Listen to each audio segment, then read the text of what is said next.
আসসালামু আলাইকুম, কেমন আছেন সবাই? চলে এসেছি বরিশালের খুবই পপুলার একটা রেসিপি নিয়ে।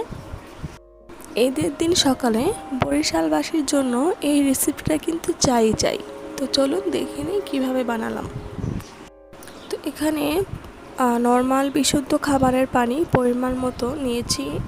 তারপর এখানে মিষ্টিটা যে যার মতো করেই দিবেন পরিমাণ মতো। এখানে 4 থেকে 5 চামচের মতো আমি ব্যবহার করেছি। আর দিয়ে দিব এখন চালের গুঁড়া। এই চালের গুঁড়াটা হচ্ছে পোলাওর চাল, আমি গুঁড়া করে নিয়েছি 1 কাপের মতো।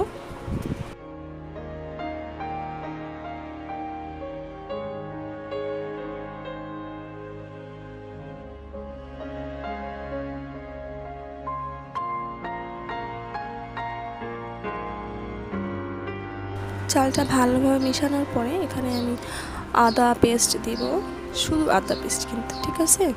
আদা পেস্ট দিব হচ্ছে, আমি যেই স্পুনটা এখানে ব্যবহার করেছি ওইটার 2 স্পুন। আদার পেস্টটা কিন্তু একটু বুঝে শুনে দিতে হবে, বেশি হলে কিন্তু তখন আর খেতে ভালো লাগবে না।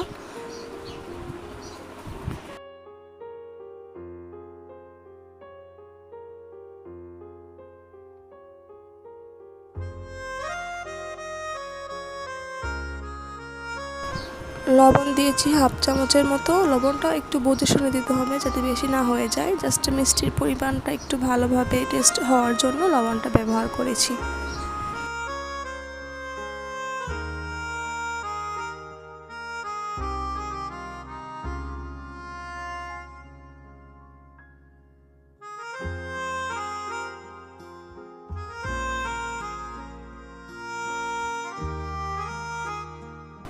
এখানে একটা নারকেল কোড়া নিয়ে আমি এখানে দিয়ে দেব।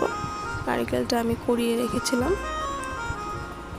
নারকেলটা আপনি যতটুকু বেশি দিলেও খুব টেস্ট হবে।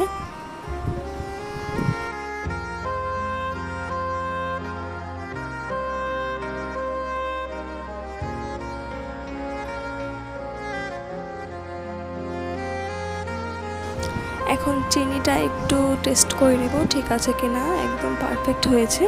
এটা এখন ফ্রিজে রেখে দিতে হবে নরমালে। ফ্রিজে 1 থেকে 2 ঘন্টা রাখার পরে তখন একটু ঠান্ডা হবে, তখন এটা পরিবেশন করা যাবে। খেতে কিন্তু খুবই মজা হয়। যারা বরিশালে থাকেন তারা কিন্তু জানেন যে এই রেসিপিটা কতটা পপুলার বরিশালে। আমাদের বাসার সবাই ঈদের দিন সকালে এই রেসিপিটা ছাড়া কিন্তু তাদের ঈদটা কিন্তু জমে না। এই রেসিপিটা মাস্ট লাগবে।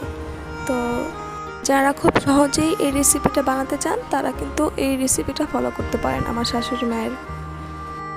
ধন্যবাদ সবাইকে, ভালো থাকবেন, আল্লাহ হাফেজ।